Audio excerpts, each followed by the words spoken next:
السلام علیکم ورحمۃ اللہ وبرکاتہ۔ خطبہ جمعہ Masjid Nabawi is doctor professor علی بن عبد الرحمن الحذیفی حفظہ اللہ تعالی بتاریخ 26 مئی 2017 بمطابق 30 شعبان 1438۔ عنوان عبادات کا مہینہ ماہ رمضان۔ پہلا خطبہ۔ تمام تعریفیں اللہ کے لیے ہیں، وہی غالب اور بخشنے والا ہے، جو چاہتا ہے پیدا فرماتا ہے اور جسے چاہتا ہے اپنا بناتا ہے۔ دن اور رات وہی چلا رہا ہے، ان میں دانش مندوں کے لیے نصیحتیں ہیں۔ میں اسی کی حمد خوانی اور شکر بجا لاتا ہوں، اسی کی جانب رجوع کرتا ہوں اور اپنے گناہوں کی بخشش چاہتا ہوں۔ میں گواہی دیتا ہوں کہ اللہ کے علاوہ کوئی معبود برحق نہیں، وہ یکتا ہے، وہ تنہا اور زبردست ہے۔ اور میں یہ بھی گواہی دیتا ہوں کہ ہمارے نبی سیدنا محمد اللہ کے بندے، چنیدہ و برگزیدہ رسول ہیں۔ یا اللہ اپنے بندے اور رسول اور ان کی اولاد اور نیکوکار صحابہ کرام پر رحمتیں، سلامتی اور برکتیں نازل فرما۔ حمد و صلات کے بعد تقوی الہی اختیار کرو اور اسی کی اطاعت کرو، کیونکہ اطاعت الہی سے کوئی بدبخت نہیں ہوتا اور اللہ تعالیٰ کی نافرمانی سے کوئی نیک بخت نہیں بن سکتا۔ اللہ کے بندو، نیک اعمال کے بدلے میں اللہ تعالیٰ کے وعدوں پر مکمل اعتماد رکھو اور اپنے اچھے انجام کے لیے خوب محنت کرو، کیونکہ تمہارا رب قدردان ہے، جاننے والا، غنی اور انتہائی سخی ہے۔ وہ اپنی پسندیدہ عبادات کے ذریعے اپنا قرب حاصل کرنے کی تمہیں دعوت دیتا ہے۔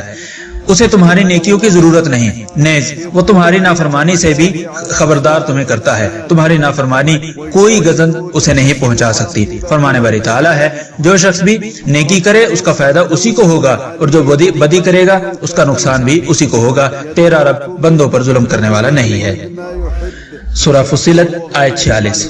اسی طرح فرمایا، جو اپنی ایڑیوں کے بل لوٹ جائے تو وہ اللہ کا کچھ نہیں بگاڑ سکتا، جلد ہی اللہ تعالی شکر گزاروں کو بدلے سے نوازے گا۔ آل عمران آیت 144۔ لوگو، اللہ تعالیٰ کی وعید سے ڈرو، کیونکہ اللہ تعالیٰ کی وعید جس پر آن پڑے تو اسے تباہ کر کے رکھ دیتی ہے۔ اللہ تعالیٰ کی وعید کسی بھی روح گرداں اور غافل کو پکڑ لے تو اسے عذاب میں مبتلا کر کے تباہ کر دیتی ہے۔ فرمانے باری تعالیٰ ہے، اور جس پر میرا غضب نازل ہو گیا تو وہ یقیناً ہلاک ہو گیا۔ سورہ طٰہٰ آیت 81۔ ایسے شخص پر تعجب ہوتا ہے جو دنیا کے لیے تو محنت کرتا ہے لیکن آخرت کو بھول جاتا ہے، کیونکہ دنیا تو محنت سے یا عاجز شخص کو بغیر محنت کے بھی مل جاتی ہے، لیکن آخرت کی نعمتیں صرف محنت اور عمل کے بدلے میں ہی ملیں گی۔ فرمانے باری تعالیٰ ہے، یہی وہ جنت ہے جس کے تم وارث بنائے گئے ہو ان اعمال کی وجہ سے جو تم کرتے تھے۔ سورہ زخرف آیت 72۔ مسلمانوں، تمہارے پاس نیکیوں کی بہار اور برکتوں والا مہینہ آ رہا ہے۔ اس مہینے میں خیر و برکتیں نازل ہوتی ہیں، ان میں گناہ معاف کیے جاتے ہیں۔ ماہ رمضان کو اللہ تعالیٰ نے فضیلتوں سے نوازا ہے۔ ابو سعید خدری رضی اللہ تعالیٰ عنہ کے مطابق نبی صلی اللہ علیہ وسلم نے فرمایا، مہینوں کا سربراہ رمضان ہے، جبکہ سب سے محترم مہینہ ذوالحجہ ہے۔ اسے بزار نے روایت کیا ہے۔ اسی طرح فرمانے باری تعالیٰ ہے، رمضان وہ مہینہ ہے جس میں قرآن نازل کیا گیا، جو تمام لوگوں کے لیے ہدایت ہے، اور اس میں ہدایت، حق اور باطل میں امتیاز کرنے والے واضح دلائل موجود ہیں۔ ماہ رمضان اتنا بابرکت مہینہ ہے کہ اس میں اللہ تعالیٰ نے تمام عبادات یکجا فرما دی ہیں، چنانچہ روزوں کے ساتھ نمازیں، اس مہینے میں زکوٰۃ ادا کرنے والے کے لیے زکوٰۃ، غریبوں و مسکینوں پر صدقہ، ضرورت مندوں کی مدد اور تعاون، عمرہ کی شکل میں حج اصغر، تلاوت قرآن، ذکر و اذکار، امر بالمعروف اور نہی عن المنکر سمیت دیگر تمام کی تمام نیکیاں موجود ہیں۔ الغرض اس ماہ میں خیر و بھلائی کے ذرائع بہت زیادہ ہیں۔ رمضان میں بدی کے اسباب کم یا ناپید ہو جاتے ہیں۔ ماہ رمضان میں شیاطین کے لیے مسلمانوں کو گمراہ کرنے اور نیکیوں سے روکنے کے راستے بند کر دیے جاتے ہیں۔ چنانچہ ابو ہریرہ رضی اللہ تعالیٰ عنہ بیان کرتے ہیں کہ نبی صلی اللہ علیہ وسلم نے فرمایا، جس وقت ماہ رمضان شروع ہو تو جنت کے دروازے کھول دیے جاتے ہیں، جہنم کے دروازے بند کر دیے جاتے ہیں اور شیاطین کو جکڑ دیا جاتا ہے۔ اسے بخاری اور مسلم نے روایت کیا ہے۔ جنت میں ثواب اور نعمتوں کی اتنی ہی انواع و اقسام ہوں گی جتنی اقسام کی انسان کے پاس دنیا میں کی ہوئی عبادات اور نیکیاں ہوں گی، کیونکہ ہر نیکی کے بدلے میں اس کا الگ ثواب اور الگ سے اجر ہے۔ فرمانے باری تعالیٰ ہے، گزشتہ ایام میں جو عمل تم کر چکے ہو ان کی وجہ سے اب مزے سے کھاؤ اور پیو۔ سورہ الحاقہ آیت 24۔ اسی طرح سہل بن سعد رضی اللہ تعالیٰ عنہ بیان کرتے ہیں نبی صلی اللہ علیہ وسلم نے فرمایا جنت کے ایک دروازے کو ریان کہا جاتا ہے، اس دروازے سے داخلے کے لیے روزے داروں کو بلایا جائے گا، چنانچہ جو بھی روزے داروں میں شامل ہوگا وہ اس دروازے سے اندر جائے گا، اور جو شخص وہاں سے اندر چلا گیا اسے کبھی پیاس نہیں لگے گی۔ اس روایت کو بخاری اور مسلم نے روایت کیا ہے۔ جنت میں داخلے کے بعد سب سے بڑی عزت افزائی اللہ تعالیٰ کے بابرکت چہرے کا دیدار ہے، اور یہ حقیقت میں مسلمانوں کی عبادت کا بدلہ ہے، کیونکہ مسلمان اللہ کی عبادت اس طرح کرتا ہے گویا کہ وہ اللہ تعالیٰ کو دیکھ رہا ہے۔ اس بارے میں فرمان باری تعالیٰ ہے جن لوگوں نے اچھے کام کیے ان کے لیے ویسا ہی اچھا بدلہ ہوگا اور اس سے بھی زیادہ انہیں ملے گا، سورہ یونس آیت 26۔ اور نبی صلی اللہ علیہ وسلم نے اس آیت میں عربی لفظ زیادہ کی تفسیر بیان کرتے ہوئے فرمایا کہ اس سے مراد اللہ تعالیٰ کے بابرکت چہرے کا دیدار ہے، جیسا کہ سلمان رضی اللہ تعالیٰ عنہ سے صحیح مسلم میں یہ روایت موجود ہے۔ اس سے معلوم ہوا کہ نیکیوں کا دام ویسا ہی لگے گا جیسا کام ہوگا۔ بالکل اسی طرح عذاب کی انواع و اقسام بھی گناہوں کے متنوع ہونے پر منحصر ہے، چنانچہ کھانے کے لیے تھوہر اور پینے کے لیے کھولتا ہوا پانی حرام اور سود خور سمیت شراب نوش اور منشیات کا استعمال کرنے پر دیا جائے گا۔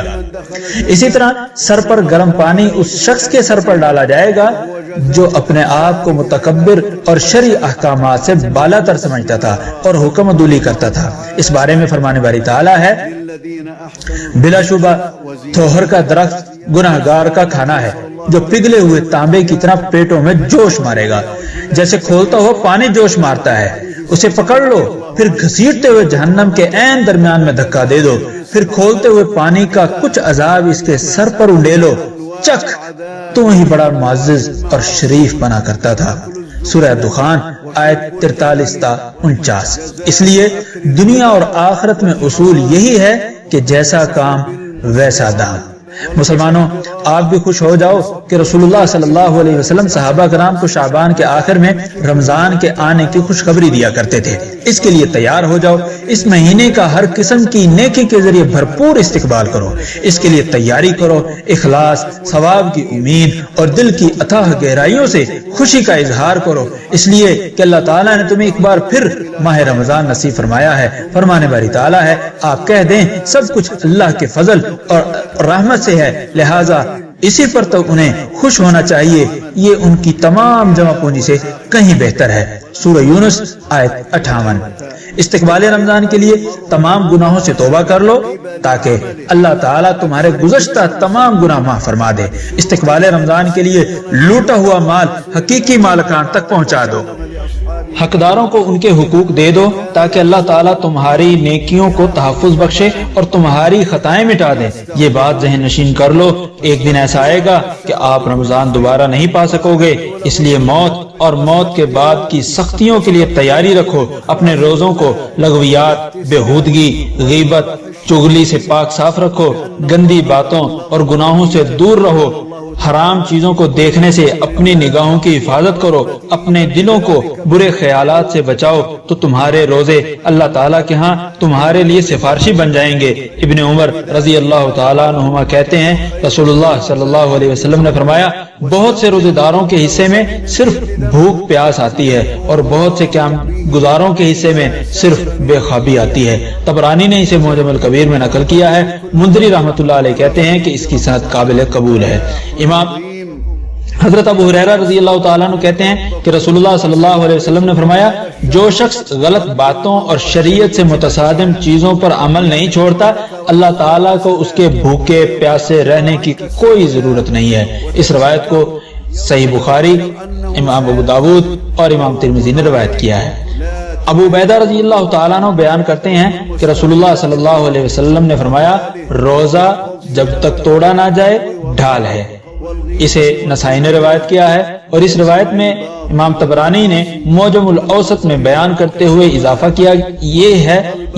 کیا ہے کسی نے کہا اس ڈھال کو کس عمل سے توڑا جائے گا تو فرمایا جھوٹ یا غیبت کے ذریعے۔ اس حدیث میں یہ دو گناہ بطور مثال ذکر کیے گئے ہیں۔ مسلمانوں کو اپنے روزے کا ثواب بڑھانے کے لیے رمضان میں زیادہ سے زیادہ نیکیاں کرنی چاہیے، لہذا